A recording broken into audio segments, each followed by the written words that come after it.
ang ating puso. Pero sa sitwasyon ng letter sender nating si Johanna, kahit malaki ang katawan niya ay hindi ito naging hadlang para maging masaya ang kanyang buhay.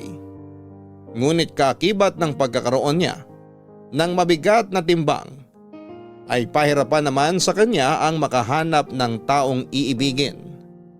Ano kaya mga bagay na gagawin ni Johanna para makamit ang inaasam niyang pag-ibig? Ito ang sabay-sabay nating pakinggan dito sa mga kwento ng pag-ibig, buhay at pag-asa sa nangungunang Barangay Love Stories. Dear Papa Dudut, walang perpektong katawan. Ang meron lamang tayo ay magandang katawan na merong iba't ibang hugis at anyo. Sabi nga sa 1 Peter 3 verse 3, your beauty should not come from outward adornment. At yun ang isang bagay na pinanghahawakan ko simula noon. Tawagin niyo na lamang po ako sa pangalang Johanna, 33 years old at nagtatrabaho bilang government employee sa lalawigan ng Quezon. Kapag nakikita ako ng mga tao noon ay isang katangian ng unang mapapansin nila mula sa akin. Walang iba kundi ang pagkakaroon ko ng malaking katawan. Mataba po ako noon at isa itong katotohanan na hindi ko pwedeng itago. Bata pa lamang kasi ako ay malakas na po talaga akong kumain. Tinuruan kasi ako ng mga magulang ko na huwag mag-aksaya ng pagkain. Nasanay na ako na lahat ng nasa plato ko, maliban sa butot tinik, ay kailangan kong ubusin. Ni isang butil ng kanin ay wala kayong makikita sa plato ko magmula noon hanggang ngayon. Ako ang pinakamalaki sa aming apat na magkakapatid. Kahit na ako ang bunso ay ako tuloy ang napagkakamalang panganay ng mga hindi nakakakilala sa amin. Dahil bata pa lamang ay mataba na ako, nasanay na ako sa pangbubuli sa akin ng mga tao.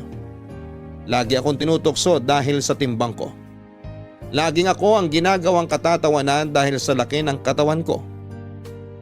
Nung una ay nasasaktan ako sa mga biroang tulad noon.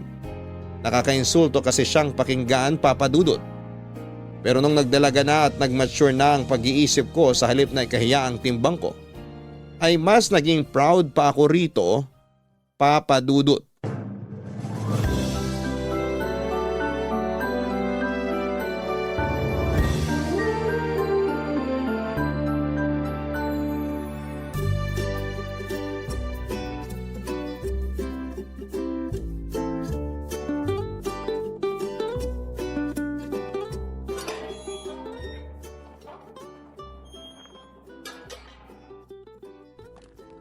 Hoy! Ayan ay pamangkin ko! Johanna! Hello po, Uncle Emilio. Bakit ngayon ka lang? Kanina pa kita hinahanap pa. May dinalaw po kong kaibigan eh. Alam mo namang reunion ng pamilya natin ngayon. Tapos ibang tao pa inuna mo. Ngayon na nga lang tayo makakapag-banding tapos late kapag dumating. Pasensya na po, mas nauna yung plano namin ng kaibigan ko eh. Pero hayaan nyo na po, ang mahalaga, nandito naman na ako, di ba? Oo nga naman. Ang mahalaga kompleto na tayo. Kumusta na po kayo? Parang napaaga yata ang inuman nyo ah. Lasing na naman kayo? Hindi pa ako lasing. Talagang inuman agad ang inunan nyo ah. Alam mo naman na hindi mawawala ang inuman sa mga ganitong salo-salo. Mas maaga, mas masaya. Kung sa bagay, lagi namang may inuman kapag ikaw ang kasama namin eh. Ay, oo nga po pala. Totoo ba yung nabalitaan ko na mangungupahan na raw kayo malapit dito? Oo, may nahanap akong bagong trabaho dito lang din. Kailangan kong mangupahan kasi mahirap din naman kung magpabalik-balik ako sa amin. Imbis na gumastos sa pamasahe, punin ko na lang. Dapat dito na lang po kayo sa bahay. Sayang din yung renta ninyo. Yun nga rin ang sabi ng tatay mo sa akin. Pero syempre, ayoko rin namang makipagsiksika dito sa bahay nyo. Malaki naman tong bahay ah. Hindi po problema kahit dito na muna kayo magstay. Sa laki ng katawan mong yan, kakasya pa ba ako dito sa bahay nyo? Si Uncle naman, kararating ko lang pinabalahura na agad ako. Hindi, totoo nga. Mas lumaki katawan mo ngayon kumpara nung huli tayo nagkita. Siyempre po, last year pa nung huling kita natin. Marami nang nagbago sa katawan ko. Ano? Mas nadagdagan yung taba mo. Mas masarap kumain eh. Ano magagawa ko? Dito laro mo yung pinsan mo. Ang sexy-sexy. Sino po? Si Roxanne? Oo, yung panganay ko. Di ba magkasing edad lang kayo? Opo, mas matanda lang siya ng 7 buwan kesa sa akin. Yung pinsan mong yun, sobrang banidosa. Kaya tuloy ang daming nagkakandara pa sa kanya. Kumusta na pala siya?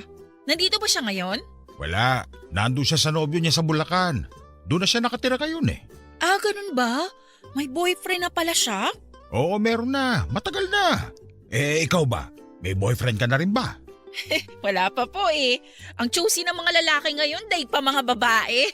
Ang hanap kasi ng mga lalaki, yung sexy. Wala magkakagusto sa'yo kung ganyang mas mataba ka pa sa baboy. Uncle, puso ang ginagamit sa pagmamahal, hindi mata. Hindi kailangang sexy ang babae para mahalin. Ay sus, sino bang niloko mo? Lahat ng tao gusto sa sexy. Siguro may magkakagusto pa rin naman sa'yo kapag wala na silang pagpipilian. Hello? Grabe makatawa ha. Tawang-tawa, Uncle. Biro lang naman. Huwag kang masasaktan sa mga pinagsasabi ko ha. May katotohanan din naman yung mga sinasabi ko eh. Opo, sanay na po ako sa mga ganyang banat.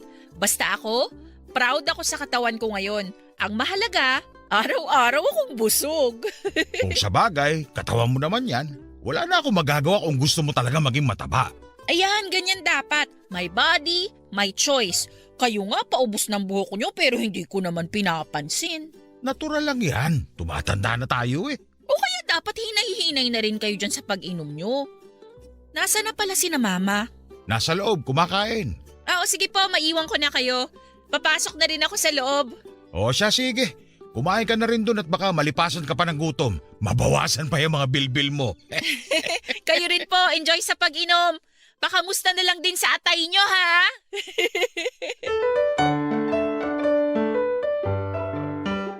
Hindi na uubra sa akin kahit ano pa ang itawag nila sa katawan ko. Sa katunayan ay na-enjoy ko pa nga ang pagiging mataba ko dahil marami ang napapalingon sa akin sa tuwing nakikita ako ng tao. Pakiramdam ko ay para kong artista na pinagtitinginan ng mga tao. Sa halip na mahiya ay niyakap ko ang tingin na yon na siyang nag-boost palalo ng confidence ko. Katawan ko ang naging patunay kung gaano ako ka-successful sa buhay noon. Ibig lang sabihin ng pagiging mataba ko ay hindi ako napapabayaan mula pagkabata.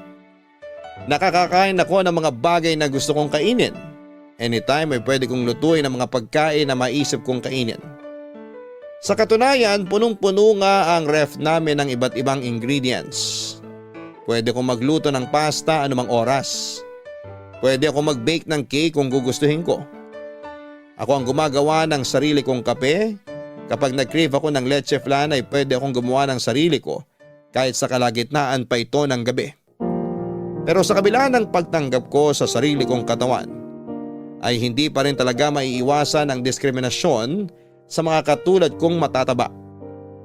Aaminin ko, Papa Dudut, na maraming struggle ang pinagdadaanan ng mga taong malalaki ang katawan na katulad ko. Una na rito ay ang transportasyon. Hirap na hirap akong mag-book ng motorcycle taxi dahil minsan kinakancel nila ang booking ko kapag nakikita nilang malaki ang katawan ko.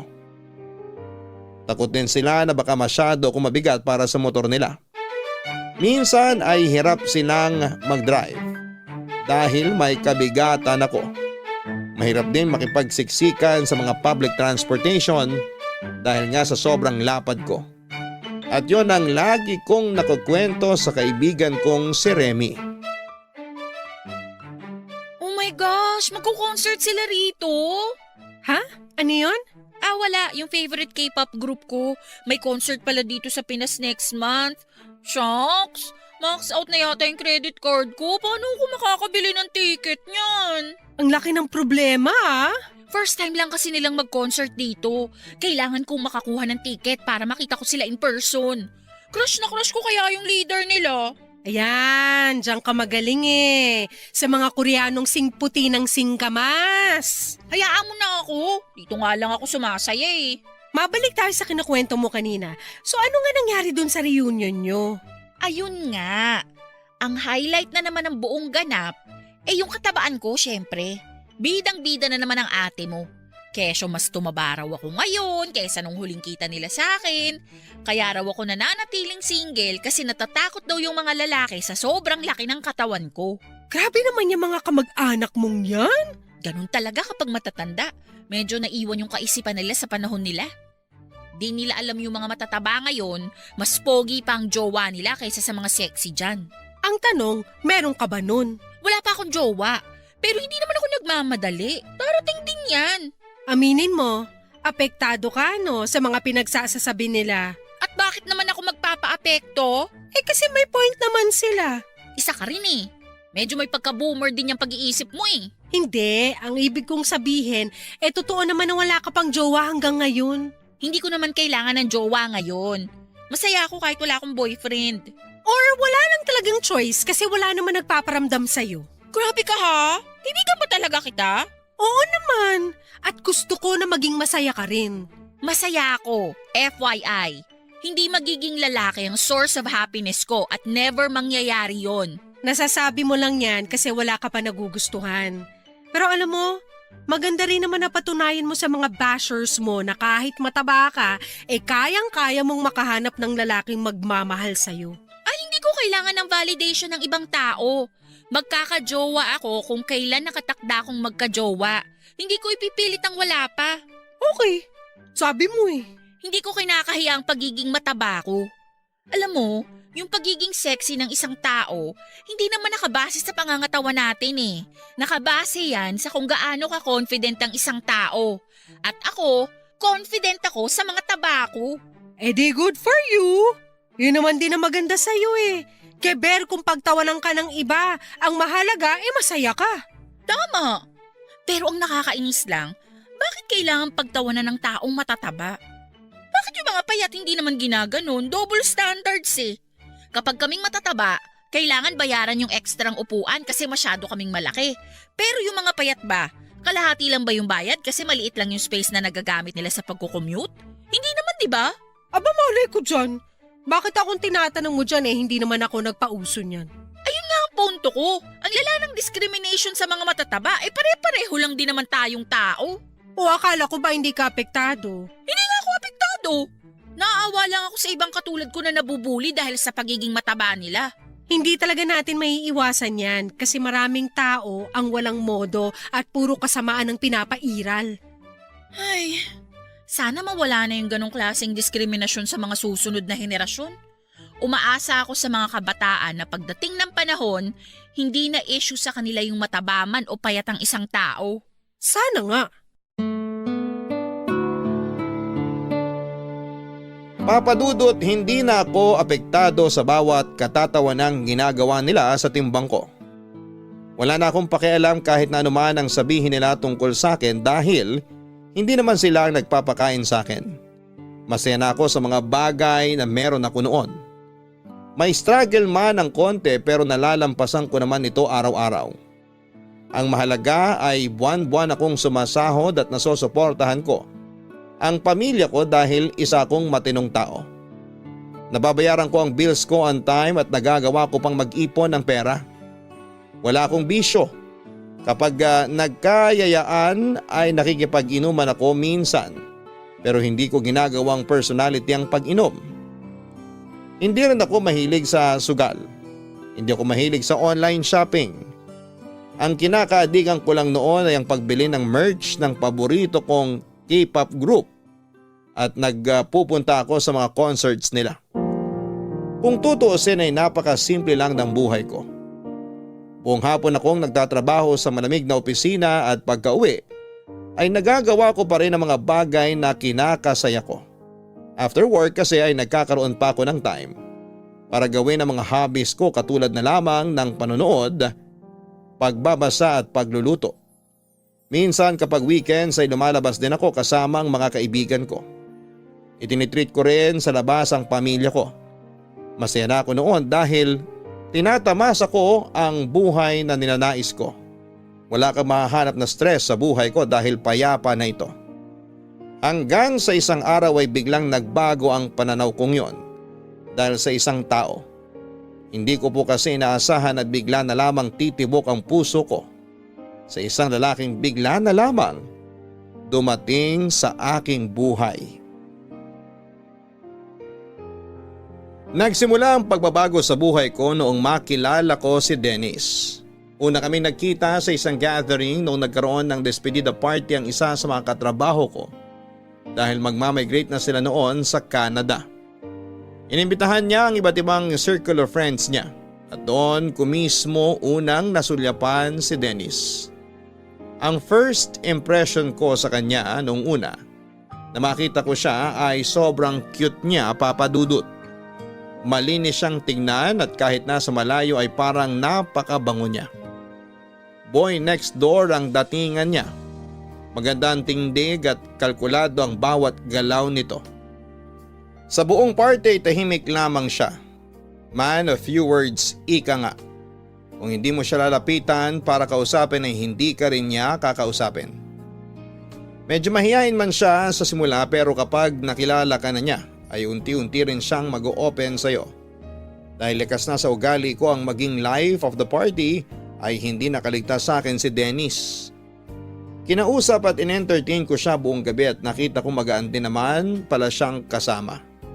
Hindi ko siya hinayaang ma-out of place. Lagi ko siyang isinasama sa usapan, sa katuwaan at sa tingin ko ay nagustuhan naman niya ang naging gesture kong yon. Pagkatapos ng party ay nagkayaan pa kaming lumabas kasamang ilang kaibigan para ituloy ang pagsasaya. Nagpunta kami sa isang bar para mag-chill at doon ay mas nakilala pa namin ni Dennis ang isa't isa.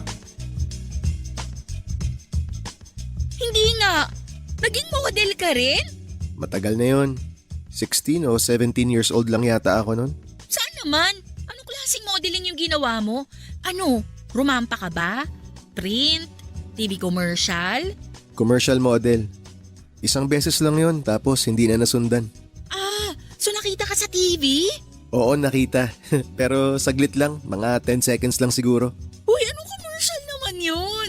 Soft drink commercial siya, pero baka hindi mo na naaalala yung pangalan. Hindi pumutok yung brand hindi sumikat. Tumigil na rin yata sila sa production kasi di ko na nakikita yung soft drink brand na yun sa mga store. O tapos, paano ka naman napunta sa advertising? Pakiramdam ko doon na talaga ako papunta eh. Communications kasi tinapos ko tapos may ad agency na nakakita dun sa ginawa kong commercial. Nag-offer sila sa akin ng trabaho. Tumagal ako sa kanila ng 4 years bago ko naisipang mag-freelance. Hanggang ngayon, freelance ka pa rin? Hindi na, may sarili na kaming agency ngayon kasama yung mga kaibigan ko. Naisip namin bumuo ng sarili naming company kasi why not, di ba? Oo, okay. Ang galing naman, may sarili ka na palang kumpanya. Maliit na company lang naman yon pero kahit papaano may suki na kaming clients. Ikaw naman, bakit mo napili magtrabaho sa gobyerno? Parang biglaan din siya actually. After graduation, naisip kong mag-take ng civil service exam. Tapos since may backer naman ako, yung tita ko kasi nagtatrabaho sa City Hall. Naipasok niya ako. So since then, sa government ka na talaga? Oo, gano'n na nga. Hanggang ngayon sa City Hall pa rin ako nagtatrabaho. Balita ko, masusungit government employees. Totoo ba yun? Uy, hindi naman lahat. May mga stricto talaga. Pero karaniwan, yung mga thunders na yun. Ako, personally, mabait ako sa mga tao. After all, silang nagpapasahod sa amin. Ano nang plano mo ngayon? I mean, nakikita mo ba yung sarili mo na tumanda na lang as a government employee or may ibang goal ka pa na gustong gawin? Sa ngayon? Wala na. Okay na ako sa trabaho ko ngayon. Stable na yung buhay ko eh. Kaya ba't pa ako maghahanap ng iba kung okay naman na ako sa trabaho ko? Sabagay, may point ka naman. Ikaw ba? May iba ka pa bang gustong gawin? Parang gusto kong mag-aral ng law. Law? Bakit naman law? Parang alayo naman yata dun sa inaral mo at sa profession mo ngayon. Ewan ko nga, hindi ko maintindihan eh. Recently, bigla na lang ako nagkaroon ng interest sa batas. Kasalanan to ng mga crime series at courtroom drama na pinapanood ko ngayon eh. Uy, i-push mo yan. Why not, diba? Tsaka mukhang bata ka pa naman eh. May trabaho ka naman, kaya kayang-kaya mong i-pursue kung ano man ang gusto mong gawin. Wishful thinking lang naman yon. Feeling ko, hindi rin ako makakapag-commit doon. Masyadong madugo ang lo eh. Oras at panahon ng kalaban. Pero bakit hindi mo itry? At least wala kang pagsisisihan kung sakali. Tingnan natin. Depende kung kaya ko na bang iasa sa mga kasama ko yung ad agency namin. Kapag naramdaman kong pwede na, baka ituloy ko yung plano kong maglo. Good luck. Matanong ko pala, ilang taong ka na? 27. O talaga? Magkaedad lang pala tayo. Talaga? 27 ka rin? Oo, Gemini ako, June 1. Ako naman Capricorn. Pasko ko pinanganak eh. Wow, magka-birthday pala kayo ni Jesus ha. Kaya siguro pinagpala ka. Ang saya siguro ng birthday mo, no? Kasabay mo mag-celebrate lahat ng tao. Kaya nga eh. Parang kailangan ko na yatang umuwi. Medyo gabi na. May lakad pa ako bukas. Teka, anong oras na ba? 11 na. Ano, maiwan ko na kayo ha. Mauna na ako umuwi. Ah, okay. Sige. Halika, magpaalam ka na muna sa mga kasama natin.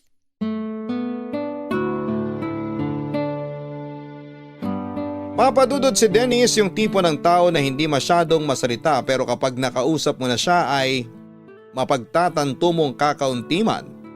Ang lumalabas sa bibig niya ay malaman ang bawat sinasabi niya. Halatang matalino siyang binata. Reserve siyang tao, marunong siyang makinig sa mga taong kinakausap niya at aware siya sa mga nangyayari sa paligid niya. Siya yung kapag nagsasalita ay pinag-iisipan niya talaga ang bawat salitang binibigkas niya.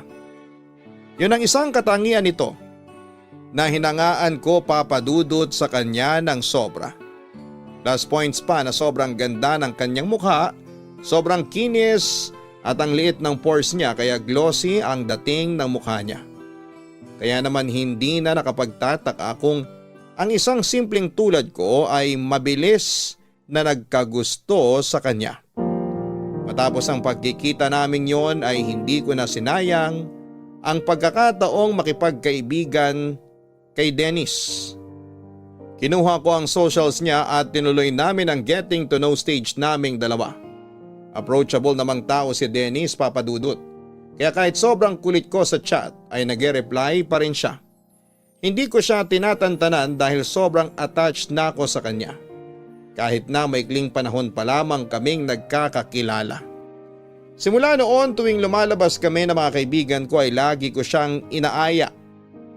Kapag hindi siya busy ay sumasama naman siya sa amin at ang nakakatuwa may pagkakataon din noon na siya rin ang nag-i-invite sa akin na lumabas kasama naman ang sarili niyang circle of friends, papadudot. Medyo marupok man ang datingan ko noon ay hindi ko na talaga napigilan ng puso kong ibigin si Dennis. At alam yon ng kaibigan kong si Remy. Remy, may tanong ako. Oh, ano yun? Anong masasabi mo tungkol kay Dennis? Dennis Trillo? Hindi, si Dennis! Sino nga? Sinong Dennis ba yun? Yung nakasama nating lumabas pagkatapos ng despedida ni Catherine? Ah, yung cute na matangkad. Oo, yun nga. Ano namang meron sa kanya? Curious lang ako kung anong impression mo sa kanya.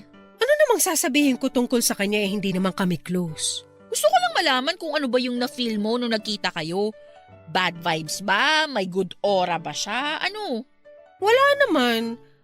Ano siya? Pogi. Mukhang mayaman. Mahiyain nga lang. Hindi nga ata kami nagkausap nung nagkasama tayo eh. Parang medyo suplado siya. Hindi gaanong approachable kasi may sarili siyang bubble. Di naman siya suplado. Masaya nga siyang kausap eh. Pero tama ka, medyo may pagkamahiyain nga siya. Bakit mo naman siya natanong? Ano bang meron? Type mo ba siya? Magkausap kami ngayon sa chat. Ay talaga? At ano naman pinag-uusapan niyo sa chat? Wala naman. Anything under the sun. Hangang-hanga nga ako sa talino ng lalaking yun eh. Ang dami niyang alam sa buhay. Type mo ano? To be fair, cute naman talaga siya. Kaya hindi naman siguro maiiwasan na magkagusto ko sa kanya. Ay sis, kaya naman pala biglang-bigla nagtatanong. Tsaka kahit wag mo nang rasunan yung pagkagusto mo kay Dennis kasi totoo naman na pogi talaga yung tao. Pero ang tanong, wala bang jowa yan? Baka mamaya naglalandian kayo dyan tapos may girlfriend na pala siya. Hindi naman kami naglalandian, nag-uusap lang kami as friends. As friends daw. Doon din lang naman punta nun eh. Hindi, wala talaga. Alam mo, hindi magsasayang ang isang lalaki ng oras sa babaeng hindi naman niya gusto. May mga tinatawag namang platonic friendship eh. As in walang mali siya, friends lang talaga. So sinasabi mo, gusto mong hanggang platonic lang kayong dalawa ni Dennis? Syempre hindi. Yun naman pala eh. Ayoko lang namang mag-ilusyon. Baka mamaya kapag inisip ko yun, umasa tong puso ko. Tapos ano, ako rin ang masasaktan sa huli? Ay nako, sinasabi ko sa'yo, kapag kinakausap ka, may ibig sabihin na yun. Ang lalaki, madali lang maburyo yan kaya hindi magsasayang yan ng oras. At saka hindi naman kayo as in friends talaga eh. Kailan lang naman kayo nagkakilala? So sa tingin mo, meron din siyang something sa akin? Ayoko naman siyang pangunahan, pero ang basihan lang naman ng mga sinasabi ko sa'yo ay yung experience ko. Parang bubuyog ang mga lalaki na lalapit sa bulaklak na gusto nila. Kung sa bagay, may punto nga yung sinasabi mo. Marami siyang ginagawa para sa akin na parang higit pa sa kaibigan na eh. Talaga? Tulad ng ano? Basta, hindi ko ma-explain eh. Napaka-sweet niya, napaka-caring, tapos kahit hindi siya pamilyar sa topic na pinag-uusapan namin, willing siyang makinig at matuto. Alam mo yun? Tuwing nag-uusap kami, ramdam ko yung interes niya eh, na makilala pa ako. Yan yung sinasabi ko! Interesado sa'yo yung tao! So ano nang gagawin ko ngayon? Aamin na ba ako? Wag! Wag mong gagawin yun! Dapat chill ka lang, wag mong ipahalata. Kapag ikaw ang umamin, baka mabigla siya. Matakot tapos bigla kang layuan. Mas maganda yung slow burn. Anong slow burn? Slow burn! Yun yung tinatawag na slowly but surely. Parang nagluluto ka ng karne na naka-medium heat. Matagal ang proseso pero at least alam mong naluluto siya ng maayos. Kapag minadali mo kasi, masusunog na yung labas tapos hilaw pa yung loob. Ganon din sa pakikipagrelasyon, wag dapat minamadali. So hahayaan ko na lang muna? Ganon nga. Hayaan mo dumating na lang yung araw na sure na talaga yung feelings nyo sa isa't isa. Tsaka doon na kayo magkakaaminan. Okay, sige. Tama ka. Low-key na lang muna ako ngayon. Tama yan! Gentleman na tao si Dennis. Sobrang affectionate na mga gestures niya sa akin. At kahit sino mang tao ay talagang bibigyan ng mali siyang bawat ginagawa nito. Lalo na po sa akin na may pagka-assuming at marupok. May time nga noon na nagpadala pa siya ng bulaklak noong Valentine's Day. First time ko lang makatanggap ng ganong klase ng regalo sa Valentine's kasi never naman akong nagka-boyfriend. Tuwing lumalabas kami noon, lagi siyang nagtatanong sa akin kung nakauwi ba ako ng safe. May oras din noon na out of the blue ay bigla na lamang siyang nangumusta. Minsan kapag kinakailangan ko ng makakausap ay lagi siyang nagbibigay ng oras para sa akin. Siyang tagapayo ko sa mga desisyon na hindi ko magawa dahil napaka-insightful niyang tao. Siya na naging comfort ko kapag sobrang down na down ako sa buhay. Mas sa kanya na nga ako lumalapit noon kesa kay Remy Papadudot. Hindi ko alam kung dahil bias lang ako sa kanya. Pero kumpara kasi kay Remy ay mas naiintindihan ako ni Dennis. Tandang-tanda ko pa. Bawat stories ko noon sa Facebook ay laging nag-heart react si Dennis. Kilig na kilig ako noon kaya inaaraw-araw ko ang paglagay ng story sa Facebook ko na ginawa ko ng diary. May mga kwentuhan din kami noon tungkol sa buhay-buhay na inaabot pa kami ng madaling araw. Dahil sa mga bagay na yon ay mas lalong nahulog ang loob ko kay Dennis.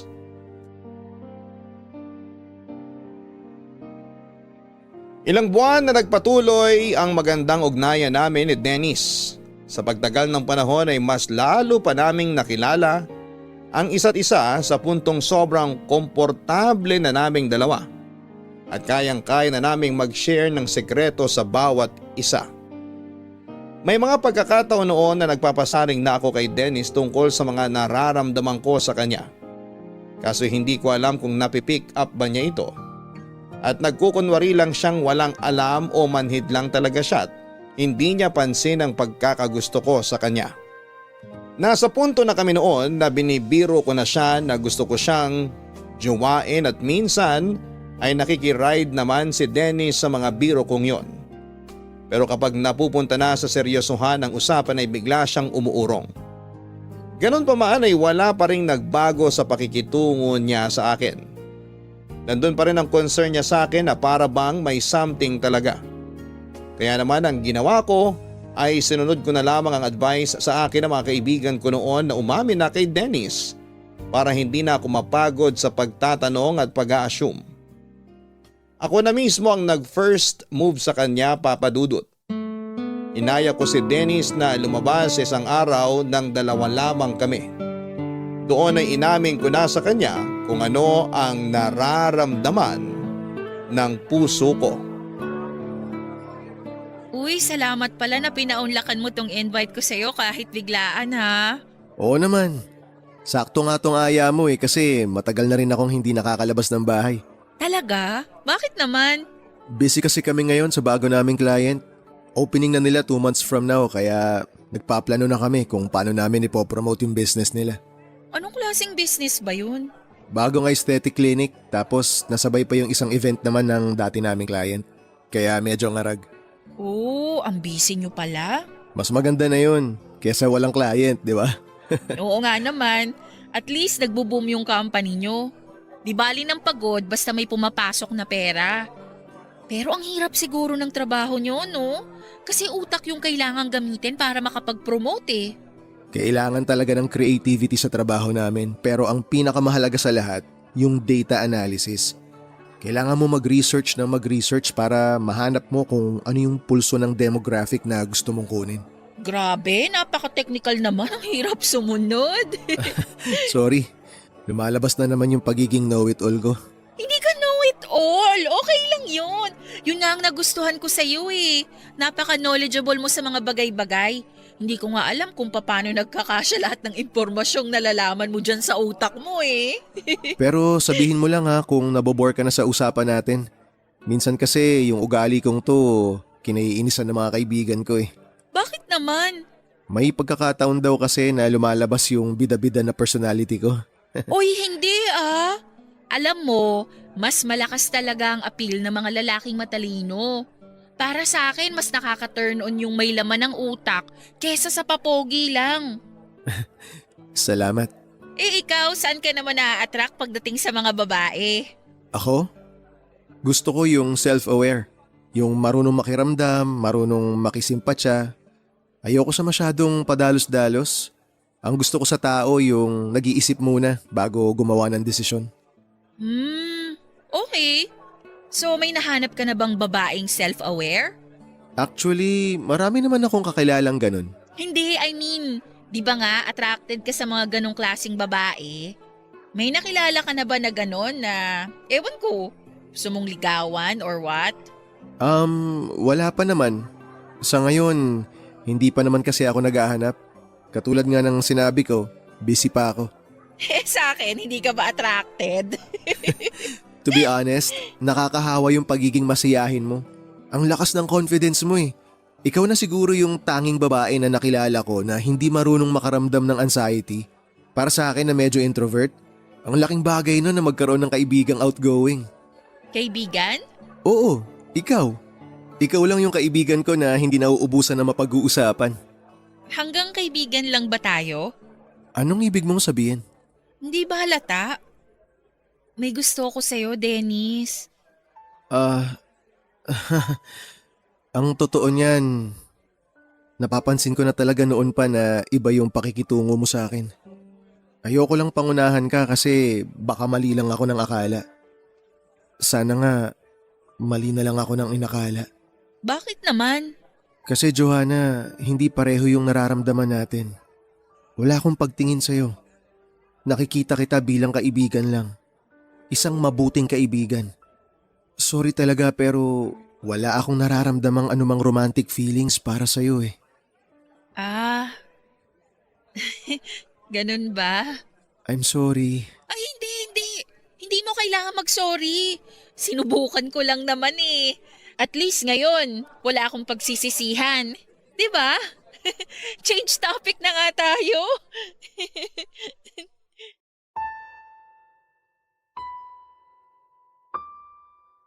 Masakit ma-reject, Papa Dudut.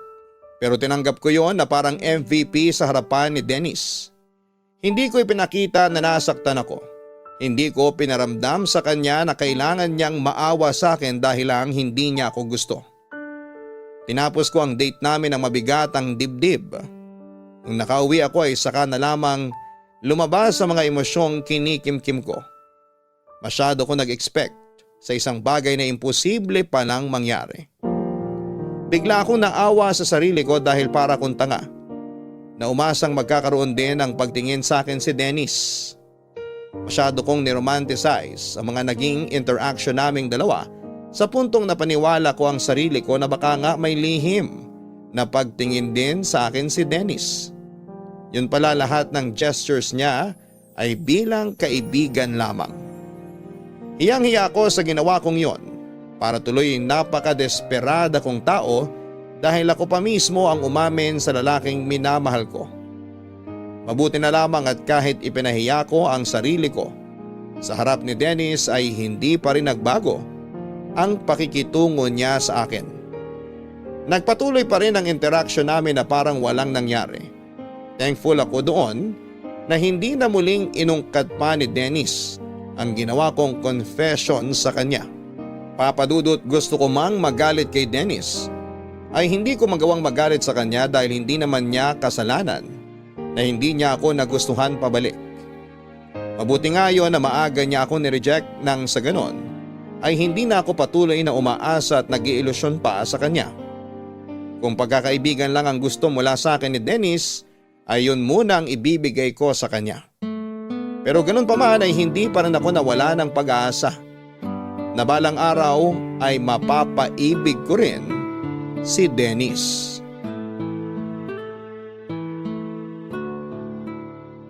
Sabi sa'yo hindi na darating si Dennis. Nag-promise kasi siya na pupunta siya ngayon sa birthday ko. Ano ba kasing sabi niya? Hindi na ba siya nag-reply sa'yo? Hindi pa nga eh. Hindi pa nga niya nasin yung message ko kanina nung tinanong ko kung tuloy pa ba siya. Baka naman busy lang talaga. Nabanggit nga niya na may tatapusin muna siya sa work. Saka siya didiretso dito pagkatapos. Huwag mo nang isipin yon. Ang mahalaga ay nairaos mo yung birthday mo. Tsaka girl, birthday mo ngayon. Dapat masaya ka, hindi malungkot.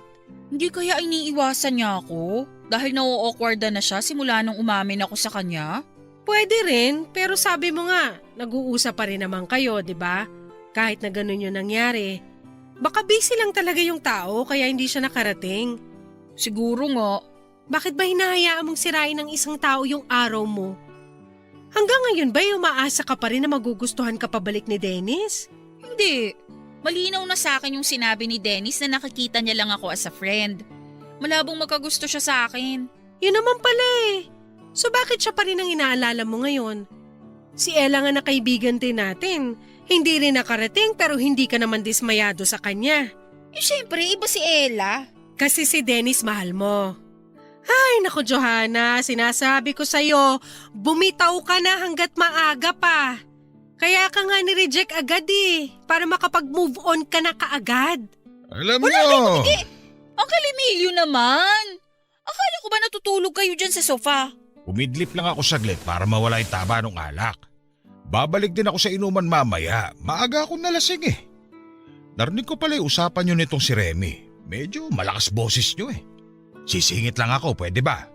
May gusto sana ako sabihin. Sige po, ano yun?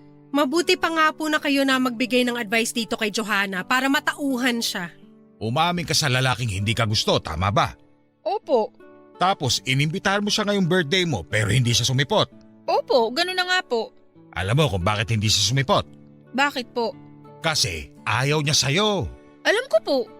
Yun nga po yung pinag-uusapan namin ni Remy Pero alam mo ba kung bakit ayaw niya sa'yo? Kung bakit hindi ka niya magawang gustuhin? Bakit po? Kasi ang laki mong tao. Walang magkakagusto sa babaeng mas malaki pa ang katawan kesa sa lalaki. Grabe naman po kayo kay Johanna. Abay, nagsasabi lang naman ako ng totoo. Huwag niyo sanang masamain tong sinasabi ko. Hindi naman po ganun kababaw si Dennis para ibase sa panlabas na katangian yung pagmamahal niya. Kung ako sa'yo, magpapayat ka, magpa-sexy ka. Pagandahin mo yung katawan mo para magustuhan ka ng taong gusto mo. Tignan mo, kapag nakita kang sexy nung Dennis na yon, magkakandara pa siya sa'yo. Basta para sa akin, kalimutan mo na si Dennis. Makakahanap ka rin ng lalaki magkakagusto sa'yo, kesyo mataba ka man o hindi. Ang akin lang naman, mas madali ka makakahanap ng boyfriend kapag maganda ang pangangatawan mo. Tignan mo na lang yung anak ko. Ang tagal na nila ng boyfriend niya. Uncle, Remy, maraming salamat sa mga payo ninyo. Pero matanda na ako. Alam ko na kung anong gagawin ko sa sarili ko. Hindi na ako bata para pagsabihan nyo. Huwag kayong mag-alala. Hindi ko naman hahayaang masaktan tong sarili ko eh. Yun lang naman ang gusto kong sabihin. Salamat po sa advice nyo. Bumalik na po kayo dun sa inuman nyo. 2 case ng beer yung binili ko sa inyo. Sayang kung hindi nyo mauubos yun. O siya, sige. Maiwan ko na kayong dalawa.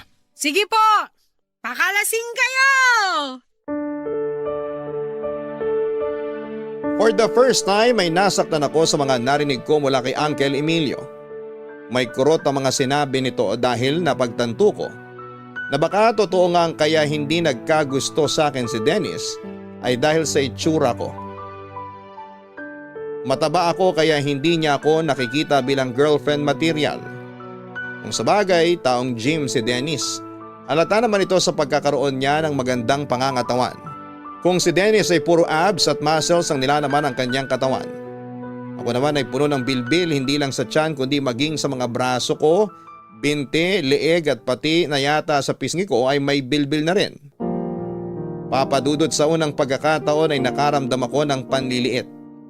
Napakalaki kong tao pero nanliit ang damdamin ko nung na-realize kong ang katabaan ko ang maaaring rason kung bakit walang taong nagkakagusto sa akin pagdating sa pag-ibig. Nung araw ding yon ay bigla ako nagkaroon ng impulse decision. Naghanap ako ng gym na malapit sa amin at nagpa-member ako doon. Nag-request din ako ng isang coach na pwedeng tumutok sa akin sa plano kong pagpapapayat. Gusto ko nang alisin ang mga taba sa katawan ko noon dahil naisip ko na kung sexy na babae man ang hanap ni Dennis ay yon ang ibibigay ko sa kanya. Ganon kalala ang kagustuhan kong mahalin ako pabalik ni Dennis. At gagawin ko ang lahat para lang mapaibig ko siya, papadudot.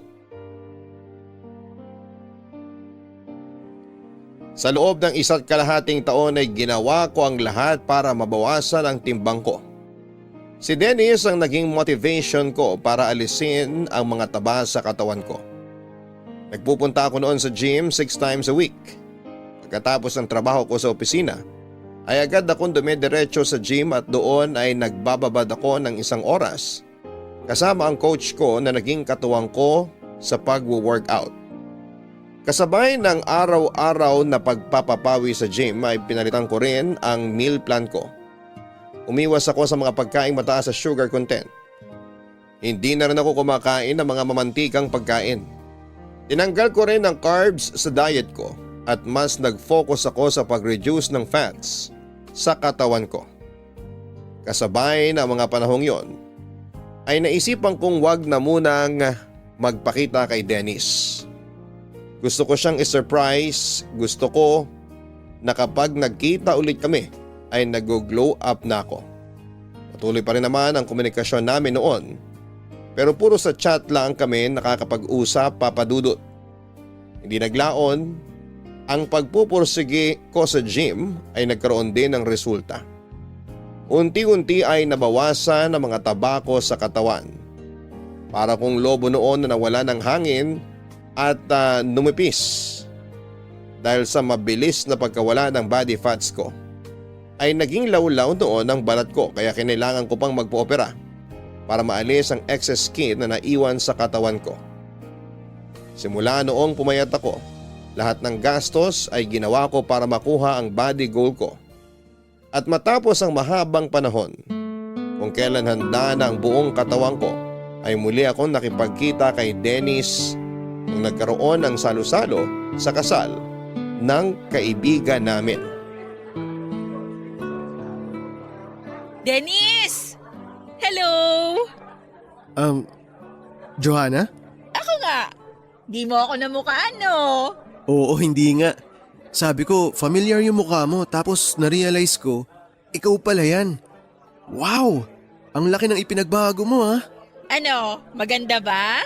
Maganda ka naman kahit noon pa eh. Pero wow talaga. Kaya pala hindi ka masyado nagpaparamdam ha. Naging busy ka pala. Nag-focus muna ako sa sarili ko. Naisip ko na maganda rin naman palang mag-set ng bagong goal para sa sarili. Tulad nga ng sabi mo noon, di ba? Kaya ayun, naging goal kong magpapayat. Congrats! Anong klaseng pagpapapayat naman ang ginawa mo? Nag-diet ka? Nag-gym ka ba? Pareho. Nag-diet ako, gym, tapos malalang cardio. Kailan ka nagsimula? Mahigit 1 taon na rin. Talaga? Ang bilis naman pala ng improvement mo. Ang galing. Motivated ako eh.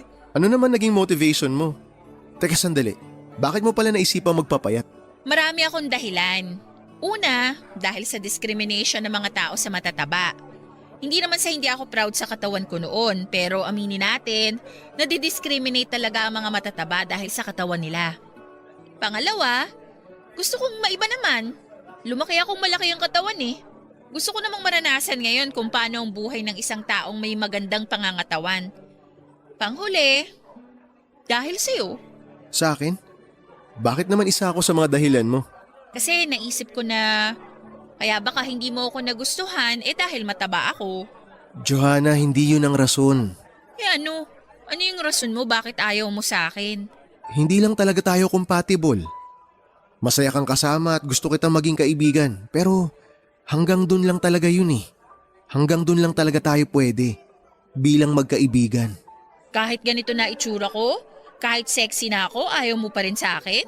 Hindi naman kasi ako nakabase sa itsura ng isang tao eh. Kapag nagustuhan ka ng isang tao dahil sa itsura mo, hindi pagmamahal ang tawag dun. Attraction yun. Ang pag-ibig, hindi parang namimili ka lang ng gulay sa palengke. Nabubuo yun sa pamamagitan ng samahan, ng koneksyon, ng pag-aalaga. Nabubuo yun sa pamamagitan ng emosyon. At hindi lang ng dahil sa nakikita ng mga mata mo. Mas nakabase yun sa nararamdaman ng puso mo. So wala pa rin talaga? Wala pa rin akong pag-asa sa'yo? Sorry talaga, Joanna. Ang totoo niyan, may nakilala na akong babae na nililigawan ko ngayon. Nung naging busy ka sa pagbabago mo sa buhay mo, may nakilala akong babae na nagustuhan ko. Grabe. Ang sakit palang ma-reject ng 2 beses, no? Joanna, bago ka magmahal ng isang tao, siguraduhin mo munang mahal mo ang sarili mo. Hindi mo kailangan magbago para paibigin ang isang tao. Kusang nangyayari ang pagmamahal. Hindi yun pinipilit. Hindi rin yun pinaplano. Yun ang maganda sa pag-ibig eh. Hindi mo alam kung kailan yun darating. Tama ka. Tama yung lahat ng sinabi mo. Sorry, hindi ko na ipagpipilitan yung sarili ko sa'yo. Maganda ka. Pero mas maganda ang kalooban mo. Kaya huwag ka sanang mapanghinaan ng loob dahil lang hindi kita nagustuhan pabalik.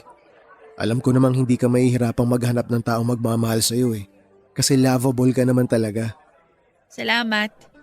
O paano yan? Maiwan na kita. Mag-iingat ka lagi. Ikaw rin.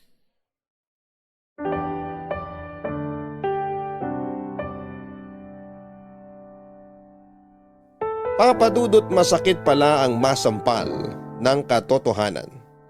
Kahit anong gawin kong pagpapaganda, payat man ako o mataba ay hindi talaga ako gusto ni Dennis at yon ang totoo. Ang sakit lang sa puso na matapos ang pagod at hirap na ginawa ko para baguhin ang itsura ko ay nauwi lang pala ang lahat sa wala. Ang malala ay habang nasa kalagitnaan ako ng transformation ko ay may iba na palang tinitibok ang puso ni Dennis. Masyado akong nagpaniwala sa posibilidad na kapag gumanda na ang figure ko ay magkakagusto na sa akin si Dennis. Yun ang pinanghawakan ko para paasahin ang puso ko sa isang bagay na hindi rin pala mangyayari. Doon ko lang napagtanto na hindi talaga ako gusto ni Dennis at nahirapan akong tanggapin ang katotohanan yon. Ang ginawa ko para makalimutan siya ay mas lalo ako nagbabad sa gym. Inaraw-araw ko ang pagpunta doon at ang frustrations na nararamdaman ko ay ibinuhos ko sa pagbubuhat ng bakal. Maganda na ang pangangatawan ko noon pero mas ginusto ko pang mas pumayat pa. Pakiramdam ko noon ay hindi pa sapat ang katawan ko para sa iba kaya na-addict na ako sa pagpapapayat. Lumipas ang mga taon, nakalimutan ko rin naman si Dennis. Pero kalakip nito ay hindi ko namamalayan na noong mga panahong yun ay unti-unti na pala ako nagkakaroon ng body dysmorphic disorder o ang hindi ko pagtanggap sa sarili kong katawan. Kahit gaano pa ka-healthy at kaganda ang katawan ko, ay lagi ko pa rin itong nakikitaan ng mali. Tuwing tumitingin ako sa salamin ay hindi pa rin ako satisfied at proud sa resulta ng paghihirap ko. Dumating noon sa puntong takot na akong kumain ng marami dahil baka tumaba ulit ako. Pagkatapos akong kumain noon ay pilit kong inilalabas ang laman ng tiyan ko para hindi ito maging taba. Napansin ni Remy ang problema ko. Lalo na nung nagsimula na akong mangayayat. Papa Dudut. Oh, Johanna, saan ka nang galing? Kanina pa kita hinahanap. Bigla ka na lang nawala pagkatapos nating kumain. Galing akong CR. Huwag mo sabihing isinuka mo na naman yung kinain mo. Sinasabi ko na nga ba eh. Ano bang ginagawa mo sa katawan mo? Pinapatay mo ba sarili mo? Di ko mapigilan eh. Kusa na lang talagang lumalabas para bang inuutusan ako ng isip ko na hindi ako pwedeng kumain ng marami. Eh hindi mo nga naubos yung pagkain mo kanina. Yung kanin mo hindi mo nga nagalaw, madami na yon para sa'yo. Tignan mo nga yung sarili mo, pwede ka nang ilipad ng hangin sa sobrang payat mo. Eh hindi ba yun naman ang gusto ng mga tao? Mas pinapabura nila yung mga taong payat, mas maraming nakakagusto sa mga mas sexy, mas maraming privilege na nakukuha ang mga taong maganda ang katawan. Pero sumobra na yung kapayatan mo. Oo, maraming pumuri sa'yo nung nabawasan ang timbang mo. Pero masyado na yatang napunta sa utak mo yung mga papuri na yon sa puntong takot ka nang tumaba. Ano ngayon ang kinalabasan nun? Pilit mong pinapapayat yung katawan mo kahit sobrang payat mo na. Tingnan mo, pati pag-iisip mo nadadamay na rin.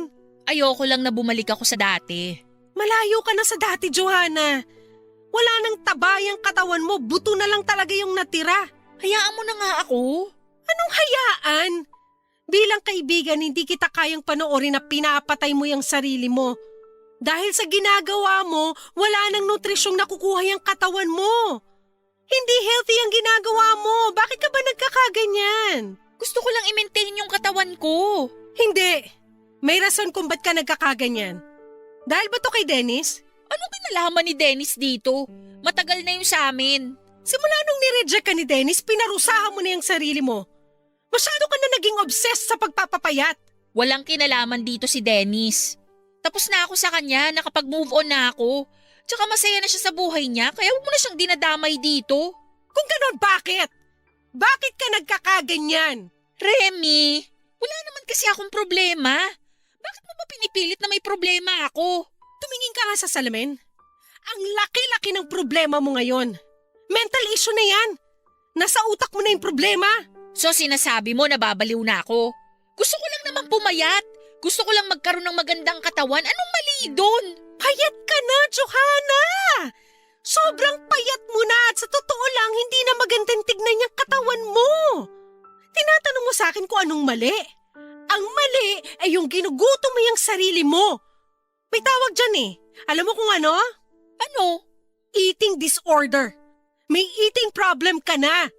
Mabuti pa magpatingin ka na sa doktor para maayos natin yung problema mo. Wala akong problema. Wala akong sakit. Please! Concerned lang ako sa'yo. Gusto mo samahan kita magpakonsulta sa isang psychologist? May alam mo kung doktor na pwedeng tumingin sa'yo. Tigilan mo nga ako, Remy. Walang problema sa akin. Okay, sige. Walang problema sa'yo. Gawin mo kung anong gusto mong gawin, pero kahit isang beses lang, pagbigyan mo ko. Magkaibigan tayo kaya kahit ngayon lang, maniwala ka sa akin. Kapag pumayag yung doktor sa ginagawa mo, hindi na kita pakikialaman. Please, maawa ka naman sa sarili mo. Okay, sige. Sige na, para matigil ka na dyan. Salamat.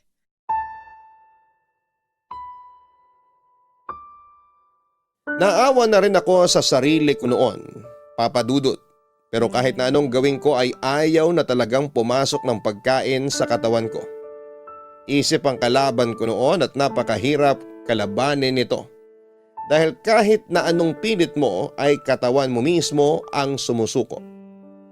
Tuwing sinusubukan kong kumain ng marami ay sumasakit ang tiyan ko. Kaya napipilitan din akong ilabas ito. Kaya naman ang ginawa ko ay nagpasama ko kay Remy at nagpakonsulta kami sa espesyalista. Napag-alaman naming mayroon nga pala akong eating disorder. Sumailalim ako sa psychotherapy at pag-inom ng antidepressant. Kasabay nito ay binantayan din ako ng isang nutritionist para masiguradong nakakakain ako ng tamang sustansya na kailangan ng katawan ko. Unti-unti ay nabawi ko rin ang timbang ko. Mahabang panahon ang pinagdaanan ko para makabalik sa normal ang pagkain ko. Sa ngayon ay normal na po ang pangangatawan ko, hindi ganong mataba katulad ng dati at hindi rin naman ganong payat. Sakto na lamang ang hubog ng katawan ko. Payat na may kaunting body fats. Hindi nagtagal ay natutunan ko ring mahalin ulit ang katawan ko. Hindi na ako natatakot na magkaroon ng bilbil. Sa katunayan ay proud pa ako sa bilbil na meron ako ngayon. Wala na akong pake kung hindi man ito magustuhan ng mga kalalakihan. Dahil hindi ko kailangan ng lalaking ang hanap lang ay magandang katawan. Ang kailangan ko ay isang boyfriend na tanggap ako kahit na hindi ako perpekto sa katawan ko.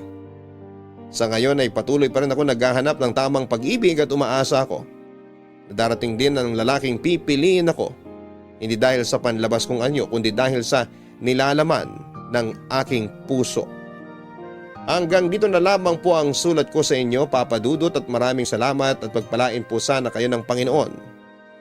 Ang inyong forever kapuso at kabarangay, Johanna. Ang pagmamahal ay hindi nakabase sa pisikal na anyo ng isang tao. Ito ay dapat manggaling sa kung papaano napapasaya ng taong mahal mo ang iyong puso. Mga kabarangay, kasabay ng pagpapaganda natin sa ating katawan, naway wag din nating kalimutang linisin ang nilalaman ng ating puso't isipan. Dahil ang pagkakaroon ng healthy na buhay ay hindi lang natin nakikita sa pisikal, kundi pati na rin sa mental at espiritual na katangian. Hanggang sa muli, ako po ang inyong si Papa Dudut. Sa mga kwento ng pag-ibig, buhay at pag-asa, sa Barangay Love Stories number 1. Ang buhay ay maiwaga, laging may lungkot at saya. Sa Papa Dudut Stories, laging may karamay ka. Mga problemang kaibigan, dito ay pakikinggan ka.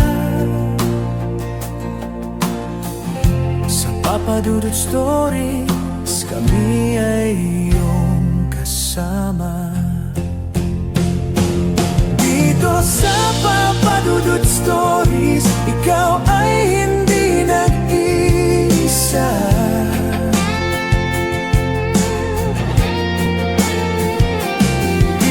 Sa Papa Dudut Stories, may nagmamahal sa'yo.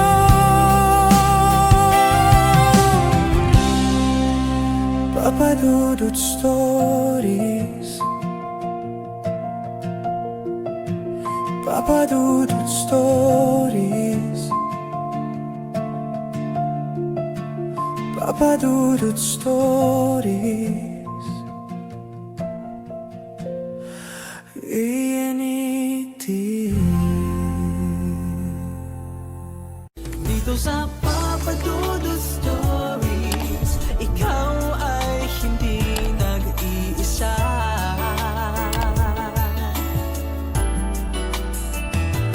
Dito sa Papa Dudut Stories, may nagmamahal sa'yo. Papa Dudut Stories. Papa Dudut Papa Dudut. Sa lahat po ng mga nakatutok ngayon, huwag pong kalimutan mag-like, mag-share at mag-subscribe. Maraming salamat po sa inyong lahat.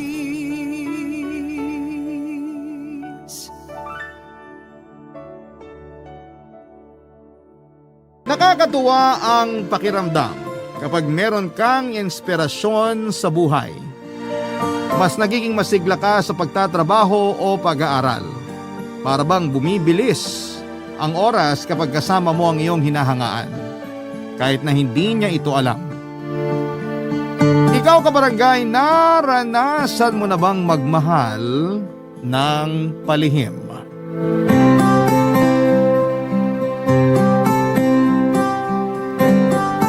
Dear Papa Dudut, isang mapagpalang araw po sa lahat ng mga kabarangay na nakatutok ngayon sa Barangay LS. Para pakinggan ang tampok na kwento ngayon sa Barangay Love Stories.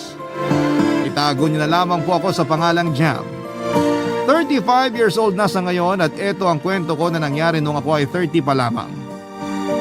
5 taon na nakakalipas mula noon, sa dating trabaho ko sa isang ahensya ng gobyerno ay nakilala ko si Rico. Sa pagbabalik alaala ko noon ay may kakaiba akong pakiramdam. Sa unang pagkakataon pa lamang na makita ko siya ay naramdaman ko kaagad ang love at first sight. First time kong ma-love at first sight, kaya hindi ko maunawaan ang aking nararamdaman noong panahong yon. Alam ko na lalaki ako at feeling ko noon ay hindi normal para sa isang lalaki na magkaroon ng pagkagusto sa kapwa lalaki, o pwedeng sinasabi ko lang yon sa sarili ko para patayin ang nararamdaman ko para sa kanya. Nangyari ang unang pagkikita namin ni Rico nang dumalaw ako sa dati kong pinagtatrabahuhan na kung saan ay siya ay isang bagong empleyado.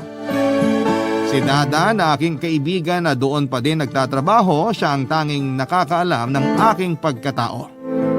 Kaya nang dalawin ko siya ay ewan ko kung sinasadya niya, pero siya din ang nagpakilala sa akin kay Rico.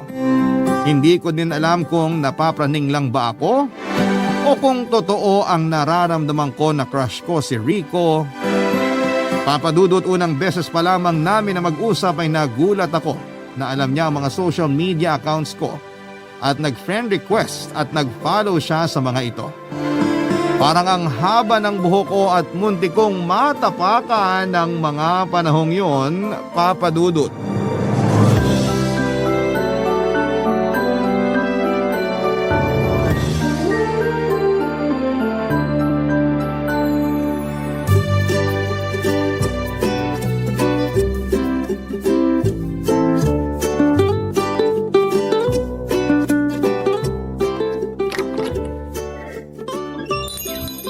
Magandang umaga po, Sir Jam. Oh, hi, good morning.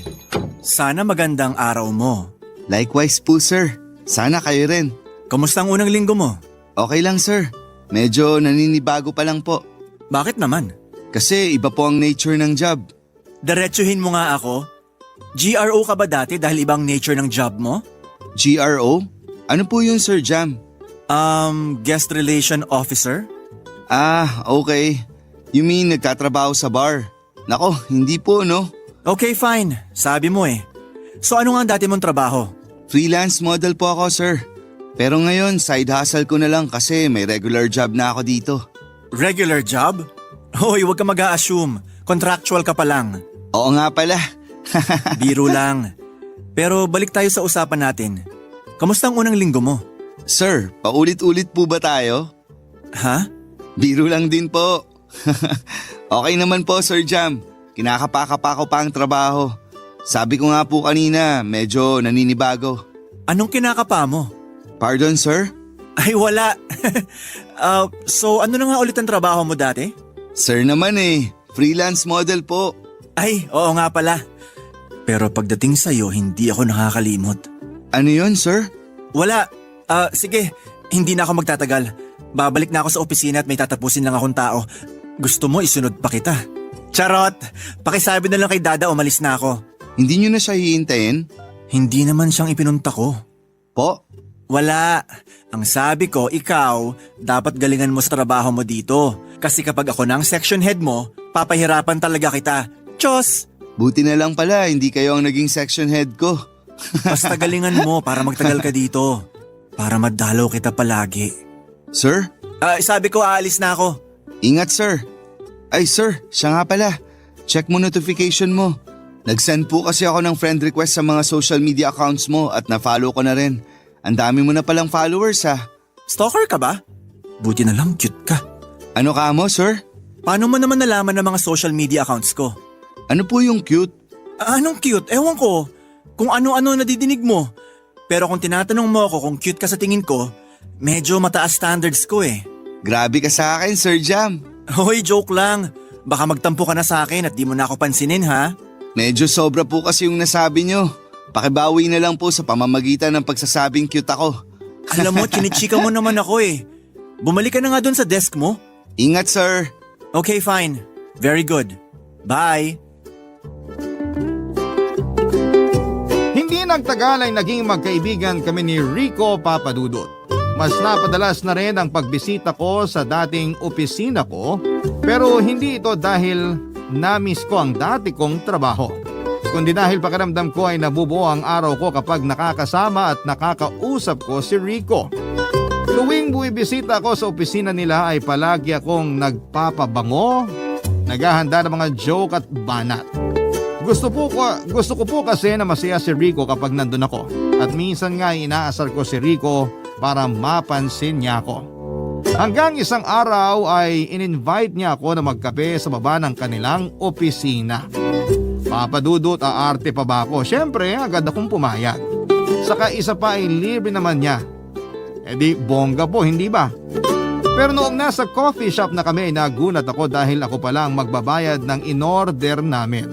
Hindi ko na nakuhang mag-react kasi mukhang may problema si Rico. At dahil concerned ako sa kanya, ay ako na nga ng libre at pinakinggan ko siya, Papadudot.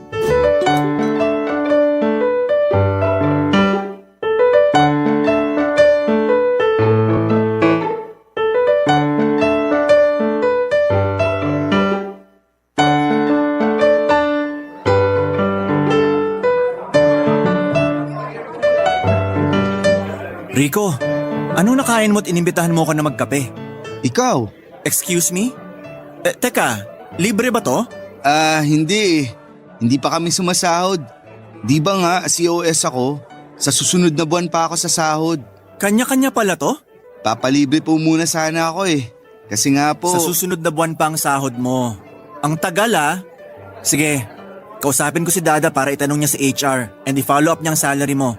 Talaga, sir? Hulog ka talaga ng langit sa akin? No problem. Pero in fairness sa order mo Oo, sir. Isang hot matcha at isang pasta lang. Wow matcha at pasta lang? Hiyang-hiya naman ako sa'yo at mukhang gutom na gutom Hindi pa kasi ako kumakain simula kanina. IF ako Intermittent fasting mo mukha mo. Sabihin mo wala kang pera. Wala nga po, di ba? Sandali, kung ako manlilibre, bakit hindi ako siningil nung umorder tayo dun? Kilala ako dito, sir. Kaya pwedeng maya-maya nyo na bayaran. Ay, iba ka. O siya, eat well po Kain ka na rin, Sir Jam.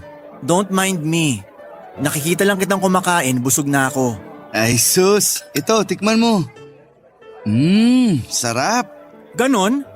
Isusubo tapos babawiin? Well, hindi pa naman bayad yan kaya bayaran mo na lang. Joke lang. Wala nga akong pera Ang lakas makaaya Tapos walang pera? Itong si Sir Jam, ang daming kuda. So ito na nga, may sasabihin ako sa'yo. Manliligaw ka? Joke lang. Wait, reserve mo yan at padating na ang order ko. Here's your order, sir. Enjoy po. Wow, mukhang masarap. O siya, anong sasabihin mo? Sir Jam, may problema kasi ako eh. Financial. Alam mo naman na hindi pa ako sumasahod. Sinabi mo na kanina yan.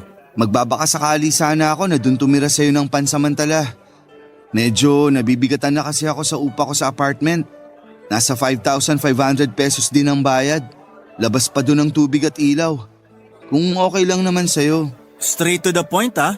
Akala ko naman kung ano na. Pag-iisipan ko muna ha. Kasi sa totoo lang, hindi ako sanay na may kasama. Sige Sir Jam, nagbabaka sakali lang naman kung papayag ka. Kahit ako na magluluto para sa'yo. Magaling pa naman ako magluto. Oh, interesting. Kailan mo ba balak lumipat? Ibig sabihin pumapayag ka? Hoy, wag assuming. Tinatanong ko lang kung kailan. Sir naman eh, mukhang pinapaasa mo ako. Sige na nga. Mukhang mabait ka naman. Maraming salamat Sir Jam. Tatanawin kong utang na loob to. Sandali, hindi ako makahinga.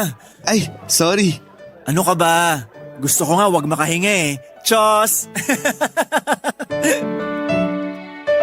Sa totoo lang, Papa Dudut, ay unti-unti nang nahuhulog ang loob ko kay Rico.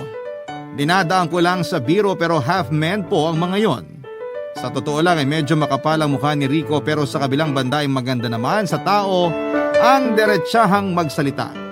Hindi ko din alam kung bakit ang bilis kong pumayag sa pakiusap niya. Yun ang unang beses sa buhay ko na magkakaroon ng roommate at hindi ako sanay na may kasama. Lalo pat ang makakasama ko ay ang lalaking hinahangaan ko. Papa Dudut, totoo po humahanga lamang ako sa kanya kasi crush ko siya. Paghanga lang yon, hindi po ba? Buti na lamang at meron akong extra na higaan na magagamit ni Rico. Kaya hindi niya kailangang tumabi sa akin. Lalo na't studio type lang ang aking apartment. Pero pwede naman sana siyang tumabi kung sakali. Sino naman po ba ako para hindi pumayag na mag-share kami ng higaan? Higaan lang naman yon. Ipagdadamot ko pa ba, Papa Dudut? Pero biro lang. Masaya lamang kasi ako ng araw na yon. Alam mo Papa Dudut, kapag kasama ko si Rico, noong mga panahong yun ay parang ang liwa-liwanag lagi ng paligid. Ang boses niya ay parang anghel sa pandinig ko. Ewan nga po kung bakit parang nakakalimutan ko ang prinsipyo ko pagdating sa lalaki. Ewan po kung bakit parang may kapangyarihan ang boses ni Rico at napapayag niya ako sa mga hiling niya sa akin ng mga panahong yon. Papa Dudut. Barangay Love Stories. Barangay Love Stories. Napakasaya ko, Papa Dudut, dahil kasama ko na sa isang bubong ang dating iniinis ko lang at kinukulit ko sa opisina nila. Mas lalo ko na pressure dahil baka maubusan ako ng mga biro at pangasar kay Rico. At eto pa, natutunan ko na ring magluto kaya minsan ako ang nagluluto ng brunch naming dalawa. Pero nahuli niya ako minsan na nanonood ng mga tutorial sa laptop ko kaya booking ako na feeling chef lang pala. Pero si Rico ay legit na marunong at magaling magluto, Papa Dudut. Minsan ay gumagawa pa siya ng pizza tuwing merienda at ako naman ang nagluluto para sa hapunan. Medyo feeling prinsesa ako sa mga ganung bagay at feeling lang naman. At sinasarili ko lamang. Never po akong nagpabebe. Masaya ang mga araw namin pero kalaunan ay napansin ko na madalas na lumalabas si Rico kapag gabi na. Marami akong natuklasan na may iba't ibang babaeng minimit si Rico at dinadala niya ang mga ito sa isang lugar. Hindi ko napigilang sundan sila at pakinggan ang kanilang pinag-uusapan. Kinabahan ako noon kasi baka mahuli ako ni Rico na sinusundan ko sila. Pero napagtanto ko na bahagi ng buhay niya yon, kaya tinigilan ko na ang pagsunod. Patuloy pa rin ang paglabas ni Rico sa gabi at akala niya ay hindi ko napapansin dahil nagpapanggap akong tulog. Isang beses nasumpungan kong sundan muli si Rico at laking gulat ko nang makita kong iba na naman ang kanyang kasama. Umupo sila sa isang waiting shed habang hinihintay ang pampasaherong tricycle at nag-usap. Sa ilang beses kong pagsunod kay Rico, Yun lang ang babaeng nagtatrabaho sa drugstore na kakaiba kong tratuhin ni Rico.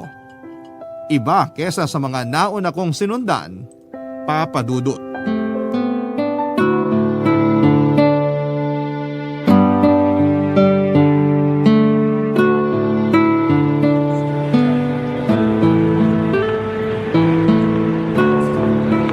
Kamusta naman ang araw mo sa trabaho? At mukhang pagod ka. Oo, no. Ikaw ba naman nakatayo buong araw? Tumayo? Bawal kasing umupo eh. Lalo pat nasa counter at kakapromote ko lang as PA. PA? You mean pharmacist assistant? Dapat pala tayong mag-celebrate. Gusto mo kumain muna tayo? Sagot ko. Wag na, Rico. Itago mo na lang yung pera mo. Ako na lang ang manlilibre sa'yo. Pero next time na ha. Sa sahod ko na lang, promise. Sige, ikaw bahala. Once again, congratulations. I'm so proud of you, mahal. Nga pala, kamusta na yung proposal ko sa'yo? Proposal? Wala ka naman sinasabing business proposal eh. Hindi, iba yun. Yung about sa kasal. Seryoso ako sa sinabi ko. Kapag makaipon na ako, itutuloy ko na ang kasal natin. Kasal ka dyan. Hindi ka pa nga nag-propose? Ganun ba? Gusto mo ngayon na? Oo, andyan ka na naman. Basta, bubuo tayo ng masayang pamilya. Magpapatayo tayo ng bahay na sakto lang sa atin. Tapos 10 anak. Bubuo ka ba ng isang basketball team? Bakit hindi pa isang dosena? Okay lang? Loko? 4 lang siguro. O sige, mahal. Ikaw ang bahala. Basta may junior ako Ang dami mo ring ime, no? Sana magkatotoo ang mga sinasabi mo. Oo naman. Lahat ng sinasabi ko tinutupad ko. Mukhang wala ka atang tiwala sa akin, mahal eh. Hindi naman sa ganun, Rico. Ayoko lang kasi na umaasa sa wala. Alam mo naman ng mga pinagdaanan ko sa ex ko, di ba?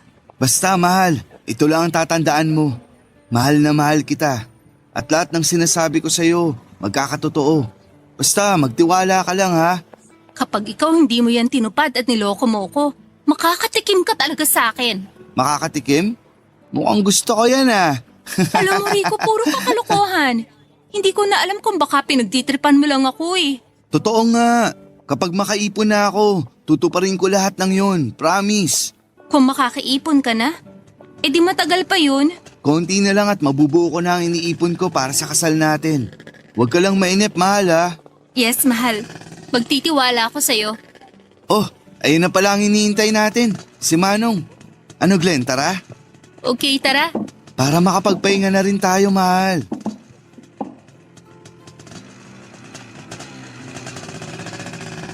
Mahal? Di kaya jowa niya to? First time kong may narinig na tinawag niya tong mahal Sa ilang beses ko ng pagsunod kay Rico, wala naman siyang call sign o terms of endearment sa mga babae niya. Sa mga oras na yon, Papa Dudut, ay hindi ko alam kung bakit ako nakikinig sa likod ng waiting shed. Pero dinig na dinig ko na niyaya ni Rico na magpakasal ang babaeng yon. Isa pa ay ang dami niyang pinangako sa kanya. Oo nga at crush ko si Rico pero hindi naman ako nag-iilusyon na ako ang mamahalin niya. Isa pa ay unti-unting parang kapatid na lamang ang nararamdaman ko para sa kanya ng mga panahong yon. Kaya hindi ko alam kung ang nararamdaman ko ba ay selos o inis o pagdududa. Siguro nung una ay selos na napalitan ng awa dahil sa kahihinatnan ng kanyang mga gawain.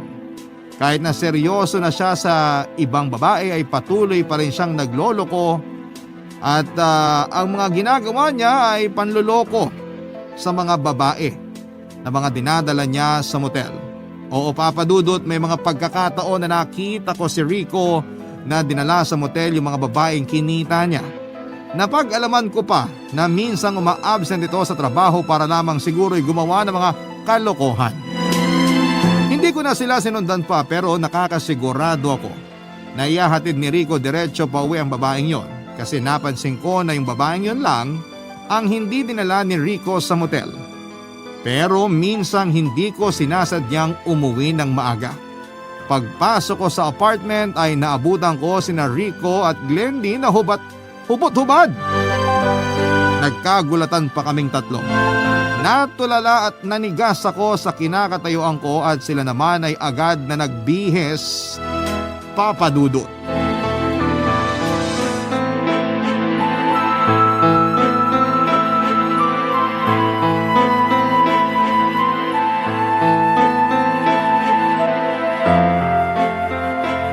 Ano ba naman yan, Rico? Dito talaga sa bahay ko? Rico, ano nangyayari? Sino siya? Hindi ba nasabi sa'yo, te? Bakit ganyan ka magsalita? Bading ka? Hoy, wag mo ako mabading-bading ha. Ang kapal mo naman na sumama ka dito. Hindi na kayo nahiya. Hindi ba dapat ikaw ang mas mahiya? Ay, iba ka din talaga, te. Totoo naman eh. Papasok ka ng ganun-ganun lang. Hindi ka tinuruan kumatok? Wow talaga. Ikaw pang matapang? Kabastusan ang ginawa mo. Pwede kang kasuhan. Sa katunayan, ako ang dapat magkaso. Pwede ko kayong kasuhan eh. Kakasuhan ko kayo ng trespassing dahil wala kayong consent na pumasok sa bahay ko. Rico, naguguluhan ako. Sino ba siya? Anong sinasabi niya? Wala.